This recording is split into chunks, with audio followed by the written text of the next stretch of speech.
Welcome to the Jeff Fishing vlog. In today's episode, I go for the Uncle Mike challenge, which is fishing 4 days in a row.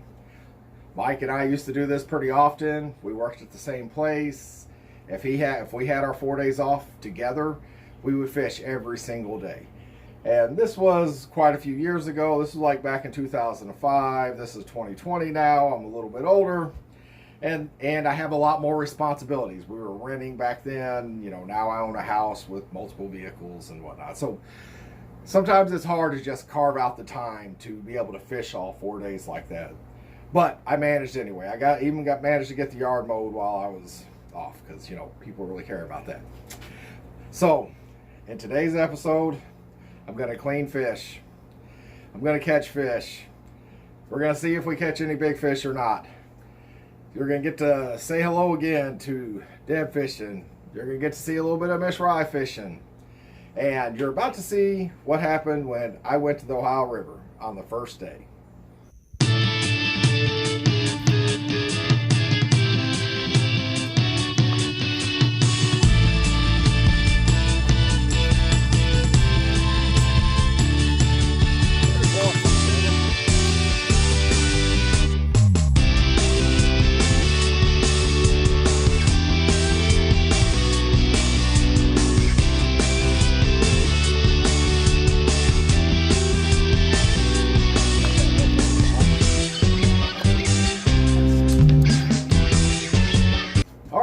Now that we got a fish caught on camera, only 7 episodes in, not so bad, right?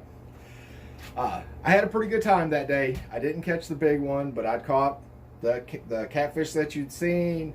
A little later, I'd caught a Kentucky bass that just wasn't nowhere near big enough. And a friend of mine showed up, Great Dane of the North. You'll get to meet him at some point, I'm sure. And then Miss Riley showed up with her dad, Chuck fishing, and it's always nice to be, whenever you're out fishing like that, and then you have friends show up, you know, after you're already on the lake. I always enjoy that, and I'd even talked Miss Rye into using a spinning reel a little bit, and you'll see just a little clip of that. I'm not going to show a whole lot of that. So then the next morning we go and pick Miss Rye up, and we go to Dale Lake. And even though I didn't get any fish on camera for the Dale Lake episode, I do want to show you the beginning clip going into Dale Lake, and then talk a little bit about after Dale Lake. So go ahead and check that out.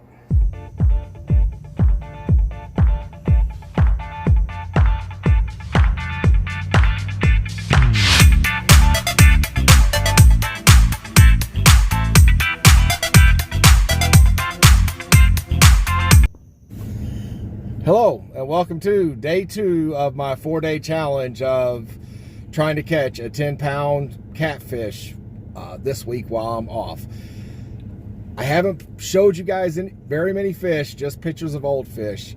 And I know that whenever I go out, I am the big fish fisherman. So no, I am. That doesn't sound right at all. So we're here at Dale Lake, like I said, for day number 2, and what I intended on being a morning fishing trip has definitely turned into we're going to call it late morning, let's just call it early afternoon. We're coming out here and we're early. We're going to fish the afternoon, and we're just here for an early afternoon fishing trip because honestly, what does it matter? Because we know when the best time to fish is. Whenever you can go. That's right.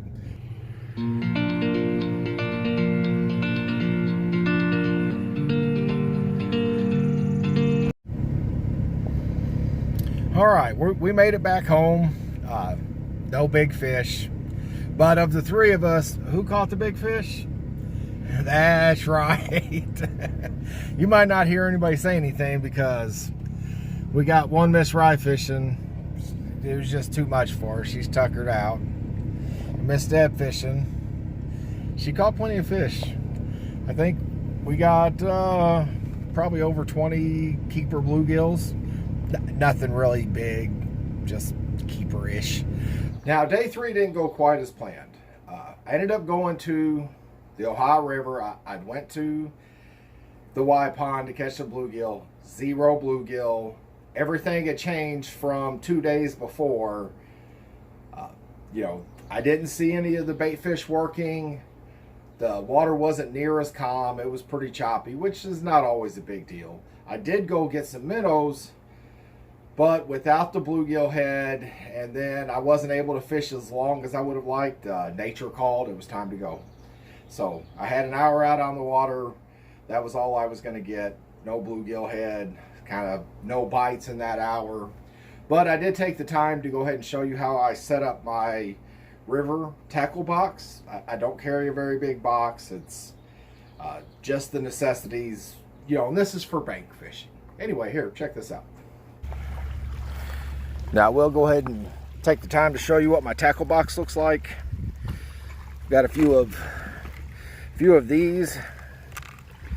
I don't really fish Carolina style a lot out here. I like the drop shot style. But I've got me some minnow hooks.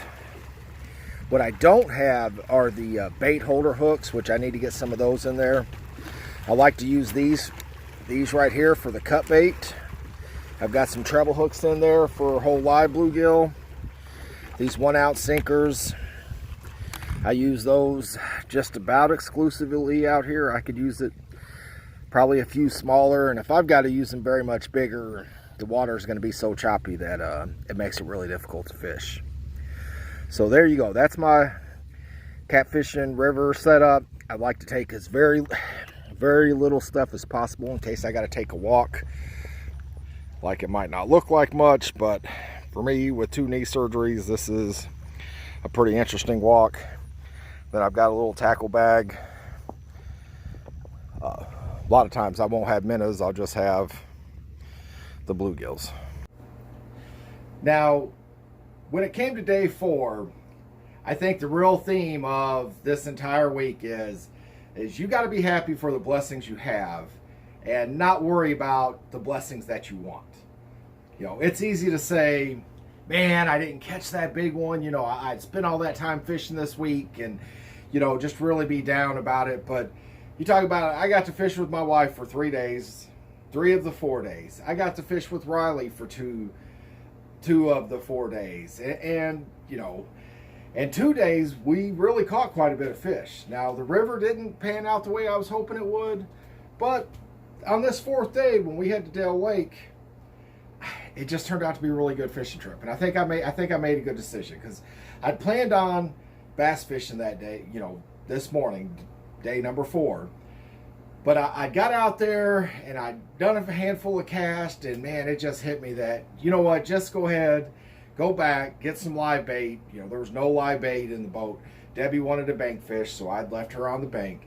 So I went back and got some live bait and went out and proceeded to catch, I believe it was 5 catfish and 2 mudcats and quite a few, I think 8 bluegill, but I threw a bunch of them back.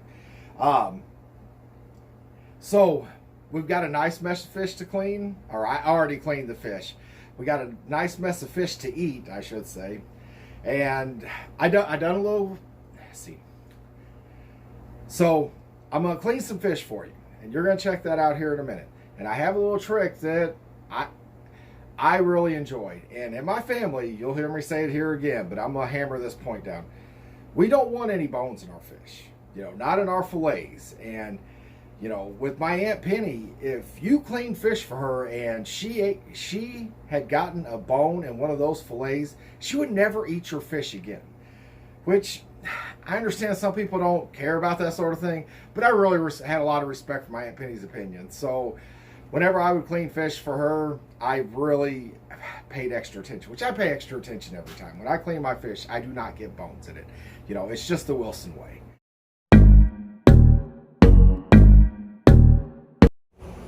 Hello. We're at the end of the Uncle Mike Challenge, which I started off the week and I had 2 goals. One was to catch a big fish this weekend, and if possible to catch it on camera. The second was to fish every single day of my 4 days off.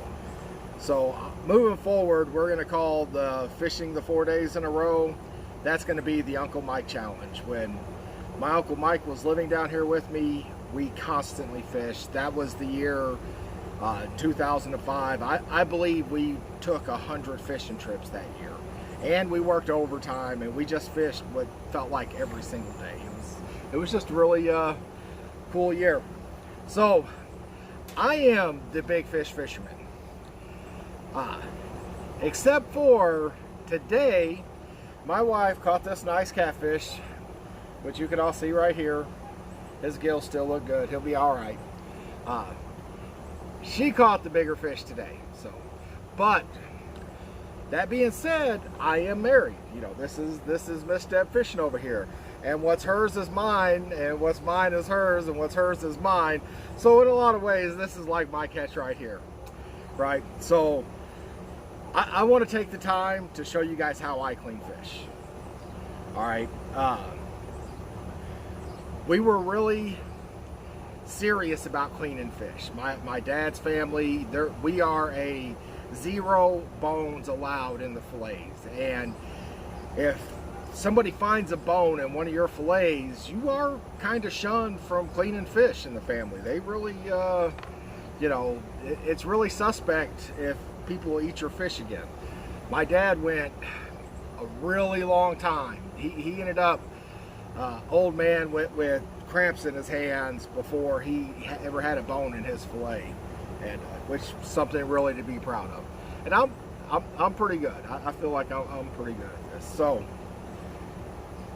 what we got here is this. These are Deb's bluegills right here, and we're not going to. And I'm serious about this. I'm going to mention it because I think it's important.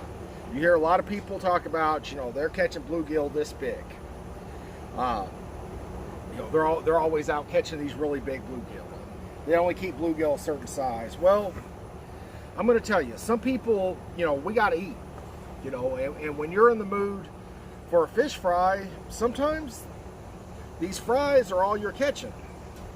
So don't be ashamed to keep and clean your smaller bluegill. These are just fine. There's meat on them, and I'm going to show you a trick here in a minute as far as how to get the most out of their meat. Okay. So we're going to take this. My brother-in-law was kind enough a few years ago to buy me a KVD filleting knife set. This is actually the first time I've used them. I did check to make sure that they were good and sharp. They're cutting hair off my hand there. First rule of filleting fish is make sure your knives are sharp. I believe it was Abraham Lincoln that said if you gave him 8 hours to chop a tree down, he would spend 7 of it sharpening his axe. Now I understand some of that is metaphorical, but that being said, you're not going to do any good cleaning fish without a sharp knife. And if you could tell halfway through that you're not getting the good cuts like you want, stop and sharpen it. You know. So here we go. All right, Deb, you want to make sure we're getting a good view of this. So I'm going to go in. I've always called this the ear, this little black piece right here. Now, I don't believe fish actually have ears, but this is what we're going to call it. You know, right in here behind the gills, right in here. And I'm going to just make a incision there. All right, and I'm going to come down this backbone. I'm going to feel this backbone. And you see how sharp that knife is? It's just cutting it right like butter. And if I would stop talking so loud, you might even be able to hear the knife going across the bones. So you know you're getting it, you're getting a good piece of fillet there. So once you come down to the end and you can poke through, you go ahead and poke through to the bottom, and you want to keep, I don't know if you notice how I have my finger here, but you want to keep pressure on the knife, but you don't want to tilt the knife down. You just want to run the knife down that spine, okay, while still getting the meat. All right, and then we're going to take and trim it here. And a lot of times what I'll do is I'll just take and I'll pull it loose from there, and I'll take and I'll pull it loose from there. All right, so now that's our fillet. All right, now this is one of the Jeff fishing tricks that I want to bring to you. I know not everybody is doing this. My dad didn't do it for years, and he was about the best at filleting fish that I've ever been around. So I've got all these small pieces right here, so I want to keep as many as possible. Now, a lot of times what you'll see people do is this right here, right? They're going to pinch the tail and they're going to cut that. Right there's your fillet. There's no meat in there. Right. All right. But what I'm going to do is I should have just had the 2 pieces ready to go, but I didn't. So what I like to do, and I feel like it just saves the most amount of meat, is instead of starting here at the tail, I'll just come right here at the belly, and right there's my piece of meat.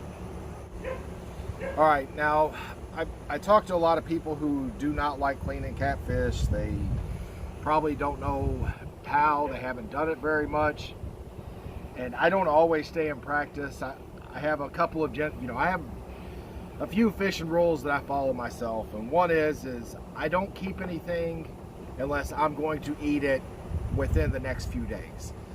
Now, I have been known to clean a mess of fish and give it away, but I don't like eating fish out of the freezer. If I'm going to eat fish, I want it to be pretty fresh. In this area, it's not that hard to catch fish all year long.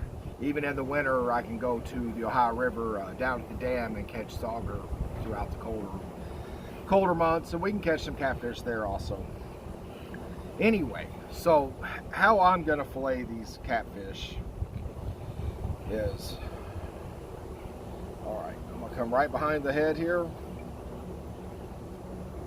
and I'm going to feel for the ribs just like I do with, it's not so different than the bluegills other than the ribs are shorter. And it's a little more awkward because, you know, these things, they just don't lay flat. Plus, they're slimy.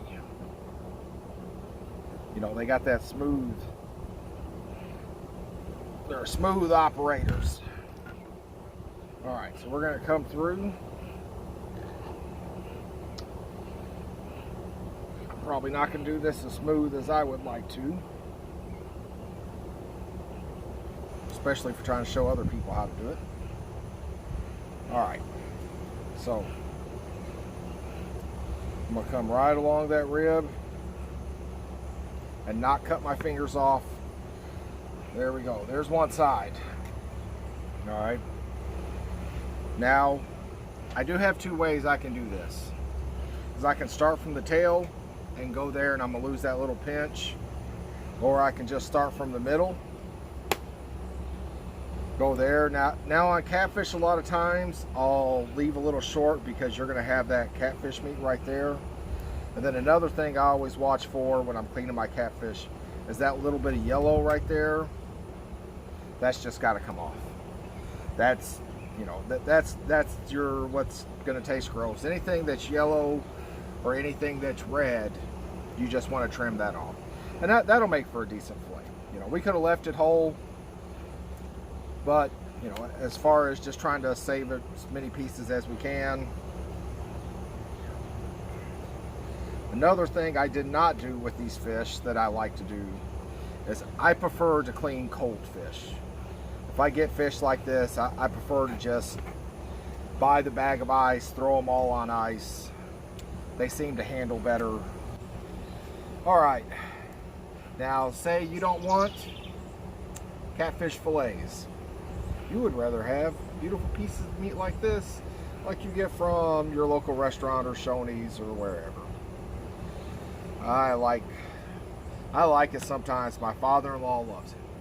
So, just for the big chief, and this is the whole reason I'll keep a mud cat, is because the big chief, my father-in-law, he says he loves mud cats, says the meat's sweeter, and they sure are lively because this thing survived better than everything else around it. Okay.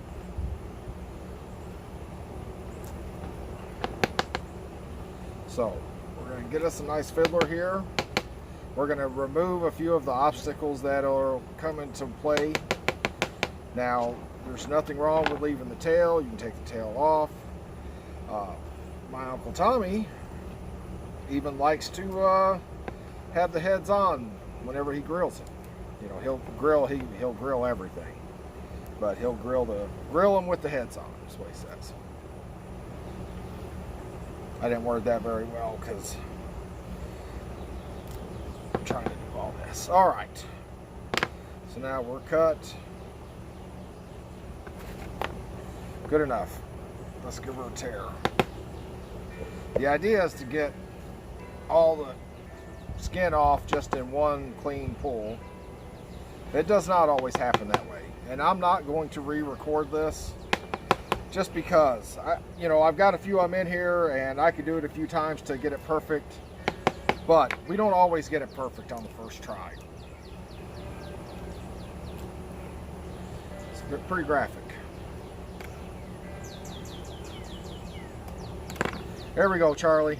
There's your mud cat. I'm gonna take the garden hose, wash it out real good. I got a couple other ones. I'm starting to attract bees. I'm going a little long.